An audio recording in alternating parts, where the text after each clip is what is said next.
What does it mean when people say that a web design or a dev platform is, quote, good for SEO? So I hear that a lot, that WordPress is good for SEO or Duda is good for SEO, etc. What does this mean?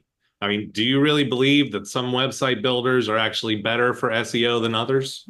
Hey there, it's Steve. And just a quick reminder before we get into the answer, go ahead and smash that like button for me. And if you're watching on YouTube, subscribe and turn on notifications. Your support helps me reach more people, and you'll always be the first to see my newest content. All right, let's go ahead and dive into the answer now. 100%. Now, if you're listening to this, this review in order as opposed to individual Q&As, we just kind of talked a little bit about that with Shopify.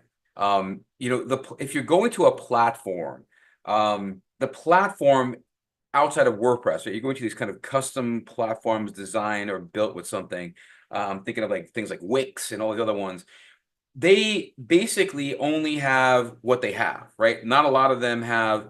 Let's say, for example, you wanted to do better with caching to increase speed, or you wanted to have more security, or you wanted to do certain backups, or you wanted to, get scores on how each page is ranking, and if you're focused on the right things on the page. Many of the platforms only give you what's built into their system, and a lot of times now, way better now than it was. I remember like 10, 15 years ago, you had people that had these platforms and had nobody on staff that knew anything about SEO. And so it wasn't built in at all. I used to see like horror stories going out, major platforms, ones people had like hundreds of thousands of people on them, screwing over every client because they didn't have things done right or screwing things up in how they did it.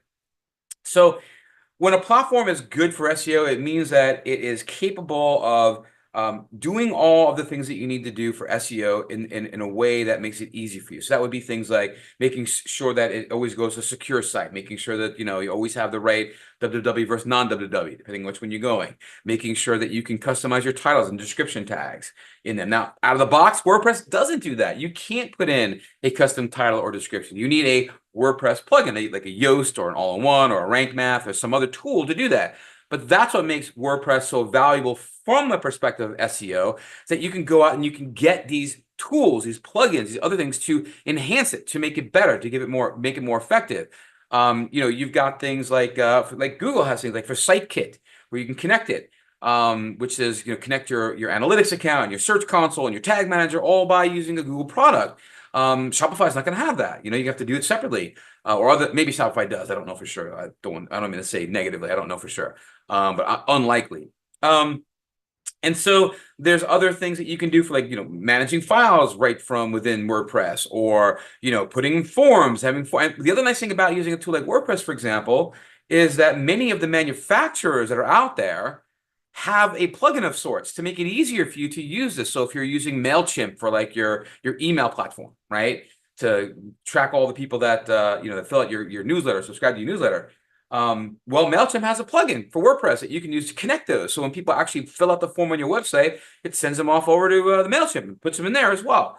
It's just a question of what does your platform allow you to do. Like with WordPress, you can customize what your URL is, right? You can make it whatever you want.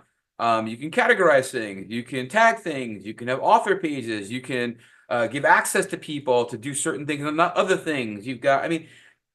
That's what we mean when we're saying a site is SEO friendly, right? It makes it so that you can do what you need to do to your website without being restricted or limited by what the platform you're on is, by either extending that platform with a plugin or some other tool, or hell, with WordPress, you can create custom programs too. That's what plugins are. They're custom code that someone's written to do a task. Well, if you have the right coder, you create your own.